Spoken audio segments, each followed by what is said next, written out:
Com esta celebração eucarística, nós estamos inaugurando o ano do laicato na nossa arquidiocese de Sorocaba. Quero saudar a todos os que estão aqui presentes, os padres que vieram de diversas paróquias da nossa arquidiocese, os diáconos, as religiosas. Os seminaristas hoje não estão presentes porque eles estão fazendo missão.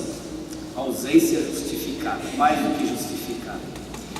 Quero também saudar a todos os representantes das paróquias da nossa arquidiocese, né? E também todos os grupos, movimentos pastorais, associações de leigos e leigas da nossa arquidiocese. Sejam todos bem-vindos. É uma grande alegria a gente poder inaugurar junto com vocês este ano do laicato. Por que um ano do laicato? Qual é o motivo? Para que o ano do laicato? Qual é a finalidade? Como celebrar o ano do laicato? A maneira de fazer isso, de celebrar o ano do laicato. O evangelho de hoje é para nós muito pertinente, muito acertado. Ele acerta na mosca, né, para responder a estas perguntas. Jesus fala da vigilância, necessidade de estar sempre preparados. Por que isso? Nós estamos no Advento, nos preparando para o Natal. A preparação do Natal inclui duas coisas. A primeira, vinda de Cristo, a sua vinda revestido da nossa humildade, da nossa pobreza. Jesus veio uma primeira vez, revestido de pobreza, para nos abrir o caminho da salvação. Mas ele virá uma segunda vez, revestido de sua glória, para estabelecer em plenitude o seu reino e para realizar o julgamento. Ele virá uma segunda vez. As leituras da missa de hoje nos apontam para esta segunda vinda de Cristo, sem esquecer a primeira. Exatamente porque ele veio uma primeira vez, virá uma segunda. E por isso os nossos olhos, a nossa atenção, ela se volta para a segunda vinda de Cristo. Para se preparar bem, é necessário um comportamento bem concreto. Não é um ensinamento teórico, se trata de um comportamento a ser assumido e de alguns comportamentos bem concretos que devem ser evitados. O comportamento concreto é esse: vigilância, vigiai. O que é a vigilância cristã? Normalmente a gente pensa que vigilância é medo. A gente fica acordado porque a gente tem medo de ser surpreendido, de ser pego com as calças curtas, de ser pego com a mão na botija. Não é assim? Ser surpreendidos na hora que a gente está fazendo coisa errada. É verdade. Pelo menos isso a gente tem que ter medo. Quem deve ter medo são esses que se aproveitam deste mundo de injustiça, os que têm o coração apegado a este mundo de injustiça, aqueles que não querem que a situação mude, porque esta situação de injustiça lhe é favorável. Estes têm motivo de sobra para terem medo, e é bom que tenham medo, para ver se convertem, para ver se caem na conta de que isto não vai perdurar, de que a última palavra não é esta, de que Deus veio para estabelecer a sua justiça. E é por isso que a gente tem que mudar de vida. Mas isso é o tema do próximo domingo, que fala da conversão. O tema de hoje é a vigilância. E é interessante, Jesus não fala de modo teórico, abstrato. Ele fala através da parábola. É como um homem que antes de partir para o estrangeiro, confiou a sua casa à administração dos seus empregados. Isto é a vigilância, gente. Coisa admirável. É como o homem que antes de partir para o estrangeiro deixou a sua casa sob a responsabilidade dos seus empregados. Vigilância é isso, é corresponder à grande confiança que Deus tem em nós. Quando você vai contratar um empregado doméstico, você vai contratando qualquer um? Primeiro que aparece você contrata, é assim? É? É ou não? Não. Se você fizer experiência, vai você, bate na porta das pessoas e fala assim: olha, eu vim trabalhar na sua casa, eu quero ser seu empregado doméstico. Você vai ser aceito? Nem o bispo, gente. Ele vai dar a porta na minha cara. Por que isto? Por quê? Porque é necessária confiança. Porque se eu não confio, eu não permito que a pessoa entre na minha família. Porque eu vou confiar a esta pessoa, mesmo que seja um empregado, mesmo que seja um assalariado, eu vou confiar a esta pessoa os meus bens mais íntimos, os bens mais preciosos, as pessoas que eu mais amo, os filhos pequenos, os pais idosos. Por isso que a gente não pode dar esta função a qualquer um, é necessária confiança. Verdade ou não? Sim. Se isso é verdade em relação à nossa casa, a vigilância cristã é isso. Deus nos confiou os seus bens mais preciosos. Quais são estes bens? Primeiramente, a casa comum, campanha da fraternidade. Estão lembrados da campanha da fraternidade? Sim. Deus nos confiou, Deus deixou sob nossa responsabilidade o cuidado da sua casa comum. Vamos corresponder a esta confiança? Ou vamos abusar desta confiança?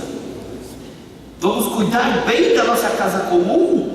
Ou vamos poluir o ar, contaminar a terra, esgotar os recursos naturais, devastar a criação, entregar para as novas gerações uma cidade suja, destruída? É assim que a gente vai agir? Claro que não, né? Nós recebemos de Deus bens preciosos, a casa comum. Ele confia na gente. Queremos corresponder a esta confiança. Não queremos decepcionar a confiança que Deus tem em nós.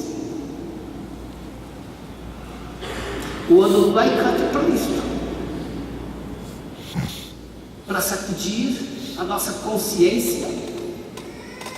Somos depositários de um grande bem e nós somos chamados a ser vigilantes, a cuidar bem da casa comum.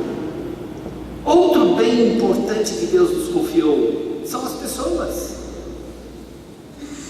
Os pais receberam de Deus os filhos. São de Deus, gente. Foram confiados a nós. Cuidamos bem dos filhos ou não?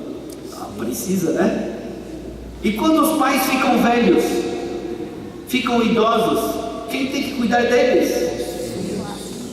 Os pais nos foram dados para que a gente cuide deles. Ah, não, isso não é comigo. Isso daqui a gente deixa para os vicentinos. Botamos no asilo. É esta a atitude e o comportamento concreto da parábola de hoje? Claro que não. Cuidar das pessoas, ter dedicação a elas. Porque são filhos amados de Deus. Deus nos confiou os seus filhos prediletos, os mais pobres, os necessitados.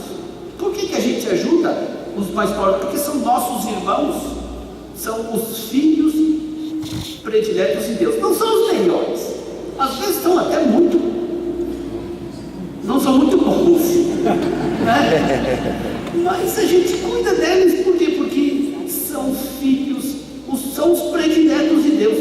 Não sei porque Deus tem predileção por eles, mas não cabe a mim ficar ensinando Deus como Ele deve ser Deus. Vejam que Deus confiou a gente. Somos como os empregados que cuidam da casa de Deus e cuidam dos filhos que estão nesta casa. Mas tem mais.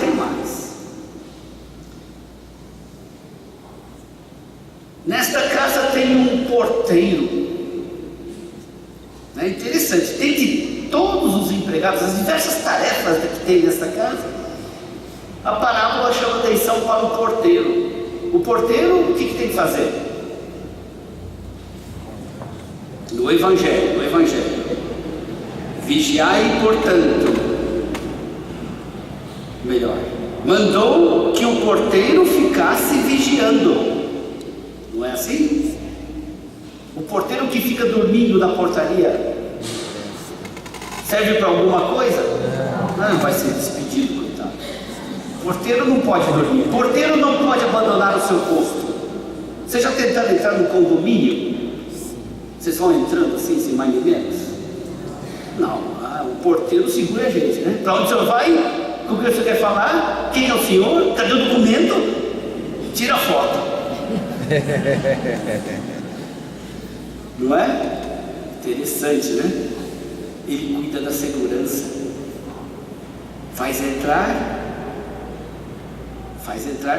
quem é esperado e impede aqueles que podem ser uma ameaça. Verdade ou não?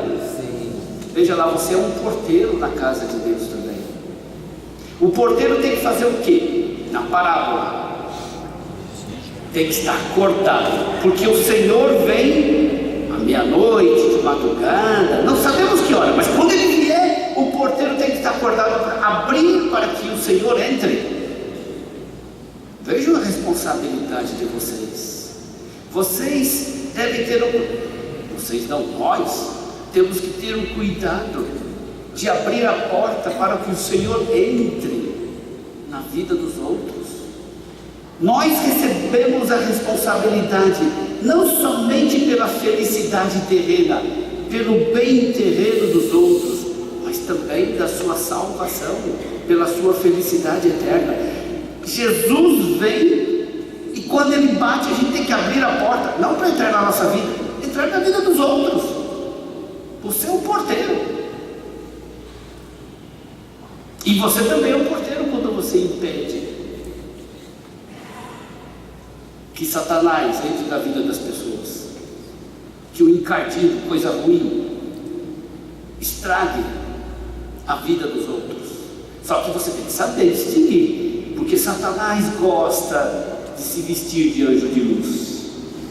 Satanás é muito ardiloso, ele parece tão bonzinho, que você às vezes abre a porta, não para prejudicar a si mesmo, prejudicar os outros também, não é? Toda vez que você passa a fofoca para frente, você passa as mensagens que ofendem, que rebaixam, que humilham, está fazendo isso. Bom, é só um exemplo, não é? Mas nós somos o porteiro, porque o Senhor vem não somente para a nossa vida, vem também para a vida dos outros. Você se torna responsável pelo destino eterno do outro, a salvação do outro. Nós celebramos o ano do laicato exatamente para isso, porque os leigos não são apenas cuidados. Vocês não devem ser só apenas cuidados pelo padre e pelo bispo. Claro que devem ser cuidados, é evidente, né? Eu recebi vocês para que eu pudesse cuidar de vocês, para que tivesse zelo pela salvação eterna de vocês. Se vocês não se salvarem, gente, eu estou perdido, estou frito. Vocês estão dizendo, não é verdade. É isso que vai ser me pedido. E também aos padres, mas também cada um de vocês. Porque vocês não são apenas cuidados, vocês devem também ajudar, cuidar da salvação, da felicidade eterna, do destino eterno de outras pessoas. Celebramos o ano do laicato exatamente para isto, para despertar a consciência de que todo cristão batizado é discípulo missionário. De modo concreto, isso significa que tem responsabilidade pelos dons que Deus nos confiou a todos, a casa comum, as pessoas, mas também a salvação das pessoas. Se tem um dom divino, este é o de colaborar, cooperar na salvação do outro. E isto não é só atribuição de quem foi ordenado bispo ou padre ou diácono. Isto a gente faz por força do nosso próprio batismo. Somos consagrados como sacerdote, profeta e rei. Somos configurados a Jesus Cristo. Na casa de Deus, todos nós temos função, responsabilidade. Por quê? Porque Deus confia na gente. Deus não nos trata de modo como se nós fôssemos incapazes. Pelo contrário, Ele nos confiou bens muito preciosos. Queremos neste ano do laicato ajudar todos os cristãos batizados a tomarem consciência da sua importância no plano divino da salvação. Lógico, na igreja, no mundo, mas de modo especial no plano divino da salvação.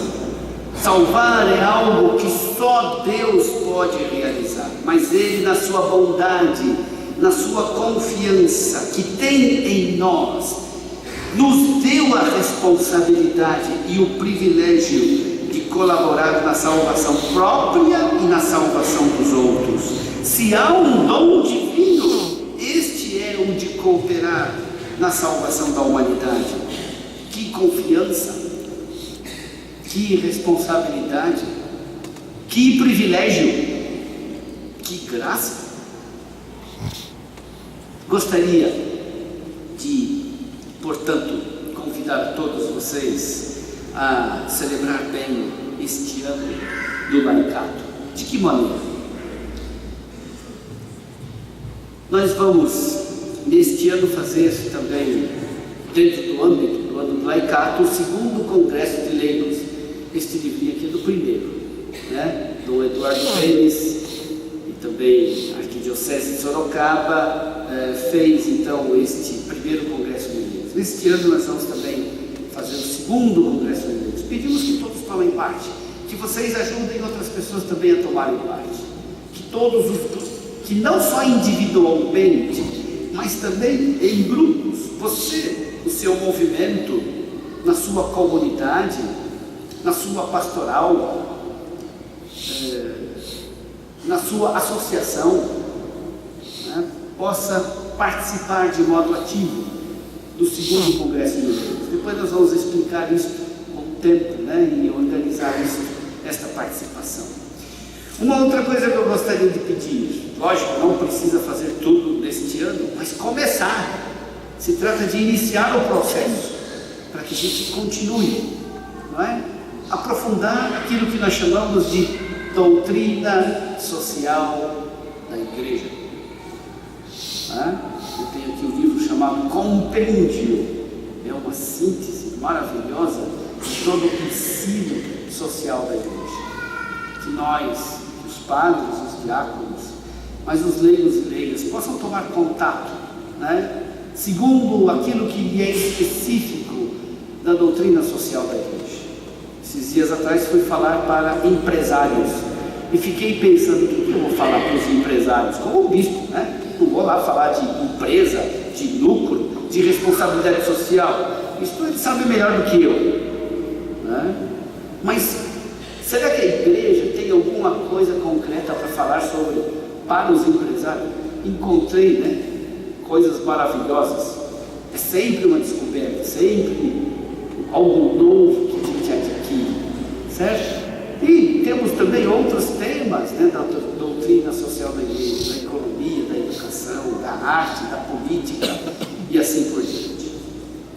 E um terceiro esforço que eu gostaria de pedir a todos, que de fato nós procurássemos uma colaboração mais eficaz entre nós. Isto significa formar um laicato, organizar um laicato na Arquidiocese de Sorocaba. Laicato não é a mesma coisa que leigos.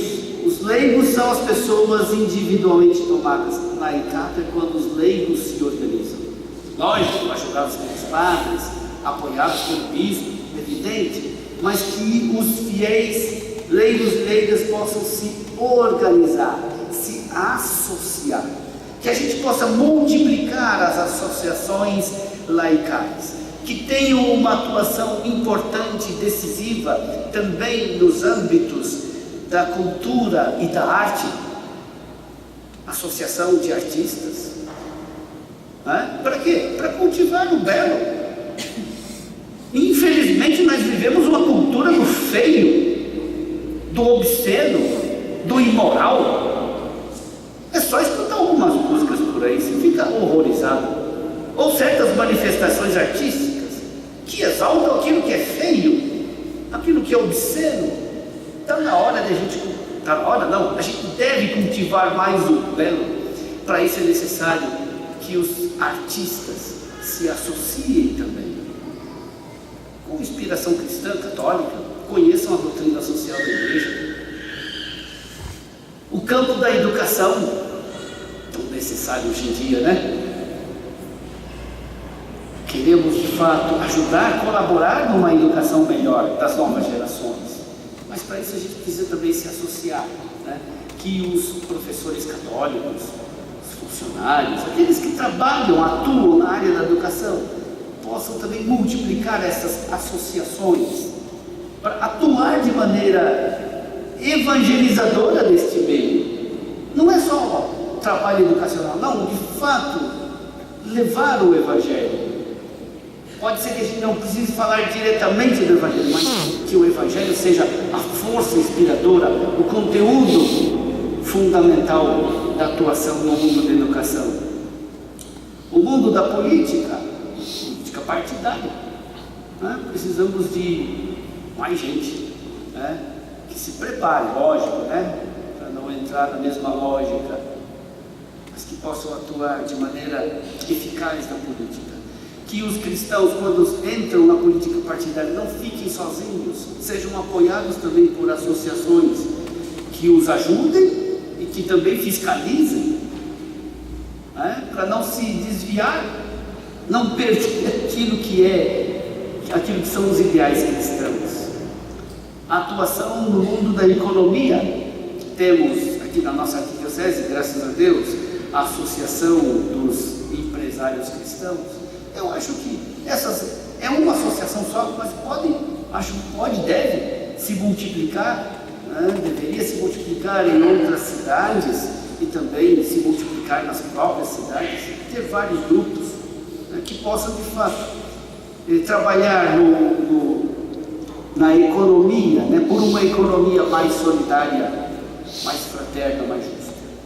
Os desafios estão aí, né? Não vamos resolvê-los todos de uma vez, mas o ano do laicato é um ano oportuno para isso, né? Formar a consciência, despertar a consciência dos leigos e leigas, mas também organizar um laicato, ou seja, que haja mais organização entre os cristãos leigos e leigas na atuação destes campos fundamentais da nossa vida.